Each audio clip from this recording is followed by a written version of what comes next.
ಆತ್ಮೀಯ ಬಂಧುಗಳೇ, ಮಹಾಭಾರತ ಭೀಷ್ಮ ಪರ್ವ ಇದರಿಂದ 6ನೇ ದಿನದ ಮಧ್ಯಾಹ್ನದ ಯುದ್ಧ ಈ ವಿಷಯದ ಬಗ್ಗೆ ನಾವು ತಿಳ್ಕೊಳ್ತಾ ಇದ್ವಿ. ಓದ ಭಾಗದಲ್ಲಿ ಸಾತ್ಯಕಿಯ ಪರಾಕ್ರಮದ ಬಗ್ಗೆ ಸಂಜಯ ಧೃತರಾಷ್ಟ್ರನಿಗೆ ಹೇಳಿದ್ದನ್ನು ತಿಳ್ಕೊಳ್ತಾ ಇದ್ವಿ. ಅವನ ಅದ್ಭುತ ಪರಾಕ್ರಮವನ್ನ ಯುದ್ಧದಲ್ಲಿ ತೋರಿಸ್ದ.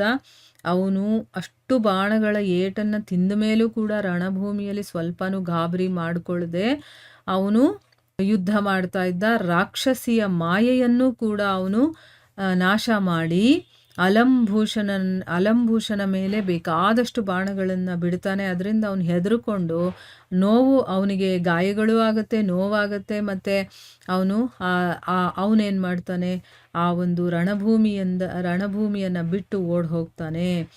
ಈ ರೀತಿ ಆ ಸಾತ್ಯಕಿಯ ಪರಾಕ್ರಮವನ್ನು ವಿವರಣೆ ಮಾಡಿದ್ದನ್ನು ಕೇಳಿದ್ವಿ. ಈಗ ಮುಂದುವರೆದು ಅದೇ ಸಮಯಕ್ಕೆ ಸರಿಯಾಗಿ ದೃಪದನ ಮಗ ಮಹಾಬಲಿ ದೃಷ್ಟದ್ಯುಮ್ನ ಇದ್ದಾನಲ್ಲ, ಅವನು ತನ್ನ ಚೂಪಾದ ಬಾಣಗಳಿಂದ ನಿಮ್ಮ ಮಗ ರಾಜ ದುರ್ಯೋಧನನನ್ನು ಮುಚ್ಚಿಬಿಟ್ಟ. ಅಂದರೆ ಅಷ್ಟೊಂದು ಬಾಣಗಳನ್ನು ಬಿಡ್ತಾನೆ. ಆದರೆ ಇದರಿಂದ ದುರ್ಯೋಧನನಿಗೆ ಯಾವುದೇ ರೀತಿ ಗಾಬರಿನೂ ಆಗಲಿಲ್ಲ. ಅವನು ಕೂಡ ಬಹಳ ವೇಗವಾಗಿ 90 ಬಾಣಗಳನ್ನು ಬಿಟ್ಟು ದೃಷ್ಟದ್ಯುಮ್ನನಿಗೆ ಹೊಡಿತಾನೆ. ಆಗ ದೃಷ್ಟದ್ಯುಮ್ನ ಕೋಪ ಮಾಡಿಕೊಂಡು ಅವನ ಧನಸ್ಸನ್ನು ಕತ್ತರಿಸ್ತಾನೆ. 4 ಕುದುರೆಗಳನ್ನು ಹೊಡೆದು ಉರುಳಿಸ್ತಾನೆ. ಮತ್ತು 7 ಚೂಪಾದ ಬಾಣಗಳಿಂದ ಅವನನ್ನೂ ಕೂಡ ಗಾಯಗೊಳಿಸ್ತಾನೆ. ಕುದುರೆಗಳು ಸತ್ತದ್ರಿಂದ ದುರ್ಯೋಧನ ರಥದಿಂದ ಎಗರ್ತಾನೆ. ಮತ್ತು ಕತ್ತಿಯನ್ನು ತಗೊಂಡು ನಡ್ಕೊಂಡೇ ದೃಷ್ಟದ್ಯುಮ್ನನ ಕಡೆ ಓಡ್ತಾನೆ. ಅಷ್ಟರಲ್ಲೇ ಶಕುನಿ ಬಂದು ಅವನನ್ನು ತನ್ನ ರಥದಲ್ಲಿ ಕೂರಿಸ್ಕೊಳ್ತಾನೆ. ಅಂದರೆ ಒಬ್ರಿಗೊಬ್ಬರು ನೋಡ್ಕೊಳ್ತಿರ್ತಾರೆ. ಯಾರಿಗಾದ್ರೂ ಏನಾದರೂ ಸಹಾಯ ಬೇಕಾದರೆ ಅಥವಾ ಯಾರಾದರೂ ಏನಾದರೂ ತೊಂದರೆಯಲ್ಲಿದ್ದರೆ ತಕ್ಷಣ ಹೋಗಿ ಸಹಾಯ ಮಾಡ್ತಾರೆ. ಈ ರೀತಿ ದುರ್ಯೋಧನನನ್ನು ಪರಾಸ್ತಗೊಳಿಸಿ ದೃಷ್ಟದ್ಯುಮ್ನ ನಿಮ್ಮ ಸೈನ್ಯವನ್ನು ಸಂಹಾರ ಮಾಡೋದಕ್ಕೆ ಪ್ರಾರಂಭ ಮಾಡ್ತಾನೆ.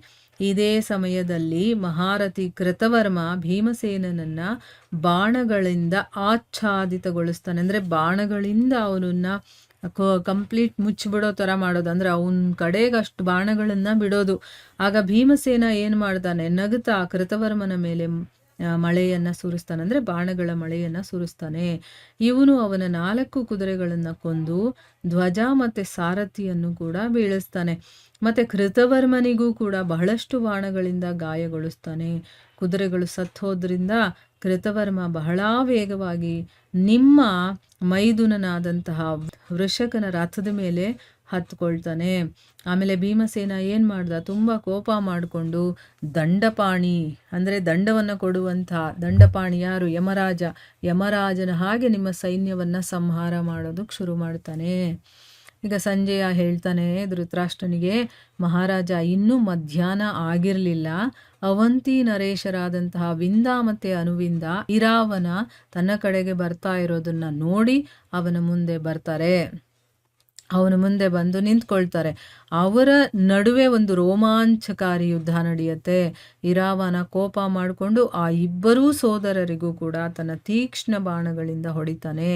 ಬದಲಿಗೆ ಅವರು ಕೂಡ ಇರಾವಾನನನ್ನು ತಮ್ಮ ಬಾಣಗಳಿಂದ ಗಾಯಗೊಳಿಸ್ತಾರೆ. ಆಮೇಲೆ ಇರಾವನ 4 ಬಾಣಗಳಿಂದ ಅನುವಿಂದನ 4 ಕುದುರೆಗಳನ್ನು ಧರಾಶಾಯಿಗೊಳಿಸ್ತಾನೆ.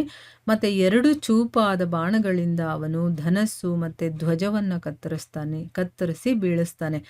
ಆಗ ಅನುವಿಂದ ತನ್ನ ರಥದಿಂದ ಇಳಿದು ವಿಂದನ ರಥದ ಮೇಲೆ ಏರ್ತಾನೆ. ಆಮೇಲೆ ಆ ಇಬ್ಬರು ವೀರರು ಕೂಡ ಒಂದೇ ರಥದ ಮೇಲೆ ಕೂತ್ಕೊಂಡು ಇರಾವಾನನ ಮೇಲೆ ಬಹಳ ವೇಗವಾಗಿ ಬಾಣಗಳನ್ನು ಸುರಿಸೋದಕ್ಕೆ ಪ್ರಾರಂಭ ಮಾಡ್ತಾರೆ.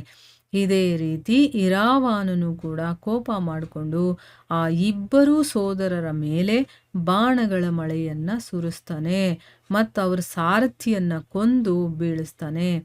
ಆಗ ಅವರ ಕುದುರೆಗಳು ಭಯದಿಂದ ಬೆಚ್ಚಿಬಿದ್ದು ಅವರ ರಥಗಳನ್ನು ಎಳ್ಕೊಂಡು ಆ ಕಡೆ ಈ ಕಡೆ ಓಡೋದಕ್ಕೆ ಶುರುವಾಗತ್ತೆ.